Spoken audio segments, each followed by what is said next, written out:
दोस्तों, चाइना का नाम सुनते ही हमारे मन में एक ऐसे देश की इमेज सामने आती है जो एक क्रूर देश है, जो पूरी दुनिया को खतरे में डालने की हिम्मत रखता है। आज उसी चाइना की जीडीपी 13.6 ट्रिलियन डॉलर से भी ज्यादा है और वो दुनिया की दूसरी सबसे बड़ी इकोनॉमी है और आने वाले 20 सालों में वो यूएसए को पीछे पछाड़ते हुए दुनिया की सबसे बड़ी इकोनॉमी बन जाएंगी। दोस्तों, रियलिटी में इंडिया का सबसे बड़ा दुश्मन पाकिस्तान नहीं बल्कि चाइना है, क्योंकि दोस्तों आज देखिए, आज आप जो भी चीज यूज करते हैं उनमें से 70% चीजों की चाइना में मैन्युफैक्चरिंग होती है और वहीं से ट्रांसपोर्ट होती है और चाइना आज यूएसए को टक्कर दे रहा है। लेकिन 1970 में चाइना और इंडिया की इकोनॉमिक सेम थी, लेकिन फिर ऐसा तो क्या होगा चाइना के साथ जिसकी वजह से वो आने वाले समय में दुनिया पे राज करने जा रहा है? क्या चाइना आने वाले समय में इस दुनिया का सुपर पावर देश बनेगा? इन सारे क्वेश्चन का आंसर हम आपको इस वीडियो में देने की कोशिश करेंगे, जिस वीडियो का टाइटल है why China ruling in world.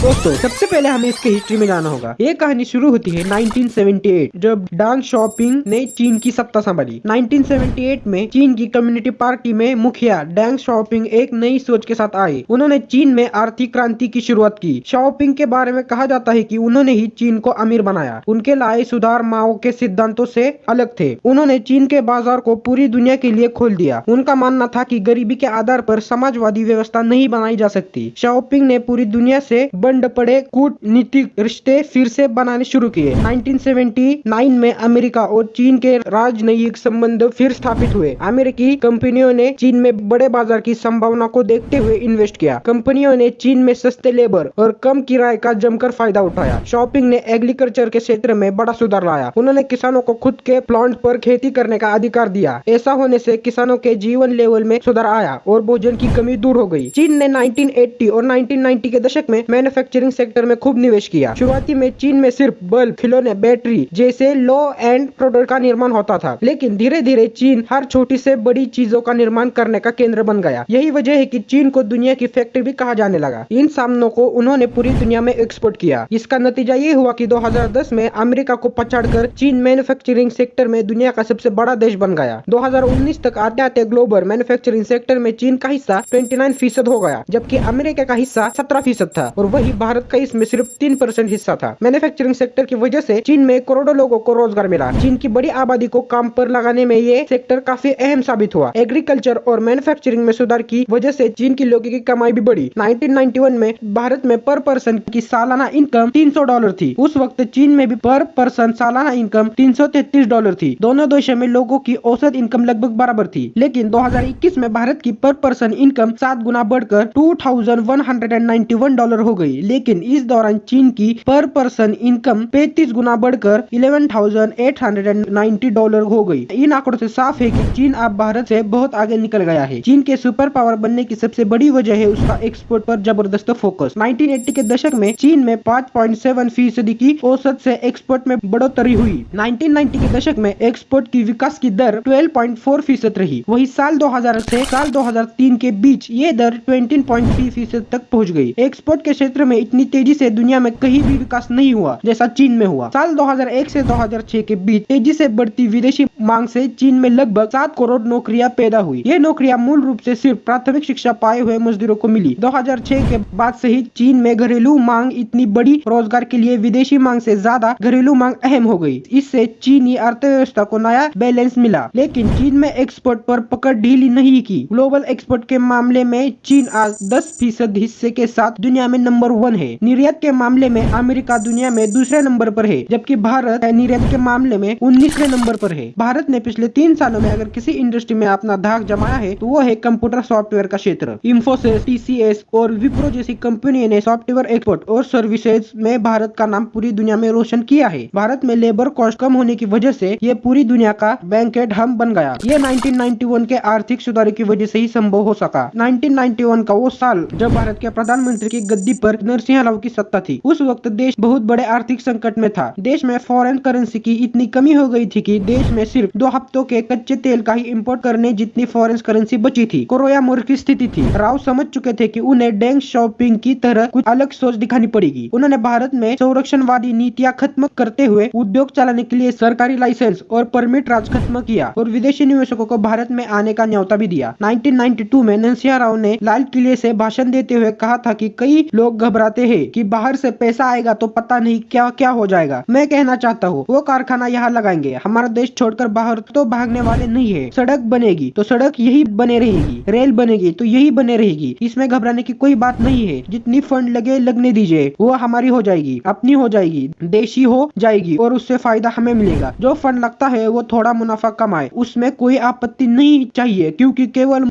मुफ्त में कोई लगाने को तैयार नहीं होता। वो दूर की सोच रखते थे। प्राइवेटाइजेशन के फैसले के बाद देश तरक्की की राह पर निकल पड़ा। भारत ने भी दुनिया के लिए दरवाजे खोल दिए। अगले 2 दशकों में भारत में प्राइवेट बैंक, विदेशी गाड़ियां, mobile phone, private TV channel, private airlines से लेकर हर सुविधा आम आदमी को आसानी से मिलने लगी, जिसके लिए वो आजादी से तरस गया था। विदेशी निवेश के फायदे दिखने लगे थे। 1991 में प्राइवेटाइजेशन से पहले देश में सिर्फ $1 बिलियन की विदेशी मुद्रा थी, लेकिन आज देश में $640 बिलियन की विदेशी मुद्रा है। भारत का लक्ष्य अब चीन है। चीन के पास इस वक्त दुनिया से सबसे ज्यादा फॉरेन करेंसी का भंडार है। चीन के पास फिलहाल 3200 बिलियन यानी $3.2 ट्रिलियन का विदेशी मुद्रा भंडार है। भारत की विकास दर भी पिछले 2 दशकों में कई बार 7 से 8% के आसपास रही है। भारत के अलावा चीन एकमात्र ऐसी बड़ी अर्थव्यवस्था है जिसकी विकास दर इतनी तेज हो रही है। चीन की तरक्की की एक और बड़ी वजह है शहरीकरण। उन्होंने पिछले 40 सालों में इंफ्रास्ट्रक्चर, रेल, रोड, हाउसिंग को तेजी से मॉडर्न बनाया है। तेजी से शहरीकरण की वजह से चीन में आज 100 से ज्यादा शहर ऐसे हैं जहां आबादी 10 लाख से ज्यादा है। शहरीकरण की वजह से चीनी सरकार ग्रामीण इलाकों से बड़ी संख्या में लोगों को शहरों में लाने में कामयाब हुई है। ऐसा करने से रोजगार के साथ साथ कमाई बढ़ने से लोगों के जीवन स्तर में भी बढ़ोतरी हुई है। 2021 की डेमोग्राफिया रिसर्च ग्रुप की स्टडी के मुताबिक इस वक्त चीन में ऐसे 108 शहर है जिनकी अनुमानित आबादी 1 बिलियन यानी 10 लाख से ऊपर है। ये दुनिया में सबसे ज्यादा है। मैकटियन ग्लोबल इंस्टीट्यूट के मुताबिक जिस तरह से चीन में तेजी से शहरीकरण हो रहे हैं, उसकी वजह से 2025 तक चीन में ऐसे शहरों की संख्या दुगनी हो जाएगी। अगर भारत की बात करें तो यहाँ इस वक्त 61 शहर ऐसे हैं जिनकी अनुमानित आबादी 10 लाख से ऊपर है। लेकिन चिंता की बात यह है कि भारत में शहरीकरण की प्रक्रिया थोड़ी धीमे है और इंफ्रास्ट्रक्चर की क्वालिटी भी उतनी अच्छी नहीं है। चीन में राष्ट्रपति शी जिनपिंग ने जब 2012 में गद्दी संभाली, तब उन्होंने देश से गरीबों को खत्म करने का संकल्प लिया था। उस वक्त चीन में 10 करोड़ लोग गरीब रेखा के नीचे थे, जो ज्यादातर ग्रामीण इलाकों में रहते थे। जिनपिंग ने गरीबी से निकालने के लिए 2.5 करोड़ लोगों से जर्जर मकान